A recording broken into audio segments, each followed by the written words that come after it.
দেখ আন্তিমা, ওই অন্ধ আবারও চলে আসছে। দেখ, আমি ওর ব্যাগ থেকে আজকেও টাকা চুরি করব, কারণ আজকে আমার টাকার খুব দরকার। না রিয়া, তুই এই কাজটা করিস না, ওই বেচারি তো আগে থেকে অন্ধ। তুই তো নিজের কাজ কর আর চুপচাপ খালি দেখতে থাক। রিয়া, আজকে আমি অনেক খুশি, তোর জন্য একটা সারপ্রাইজ নিয়ে এসেছি।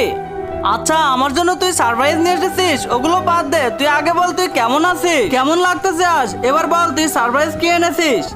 কিন্তু তার আগে তোমার কাছে কোনটা সব থেকে বেশি দামি, এক বস্তা টাকা নাকি মা বাবা? যদি মা বাবা হয় ভিডিওতে একটি লাইক করে চ্যানেলটা সাবস্ক্রাইব করে দিও। লাইক সাবস্ক্রাইব যদি তুমি না করো তাহলে আমি বুঝে নেব তুমি মা বাবাকে একটুও ভালোবাসো না। দুইটা সারপ্রাইজ আছে। প্রথমত তোর জন্য একটা আইফোন নিয়ে এসেছি। আচ্ছা, তুই আমার জন্য আইফোন নিয়ে এসেছিস, তাহলে দিয়ে দে আমাকে। প্রথমে দ্বিতীয় সারপ্রাইজটা তো শুনে নে। আমি চোখের অপারেশন করিয়েছি, আমি এখন সবকিছু দেখতে পাই। কি, তুই তাহলে সবকিছু দেখে নিয়েছিস? হ্যাঁ, দেখেছি তোর আসল রূপ। আমি তোকে আমার অনেক ভালো বন্ধু মনে করতাম, তাহলে এতগুলো বছর ধরে তুই আমার টাকা চুরি করেছিস? এবার দে আমার টাকা।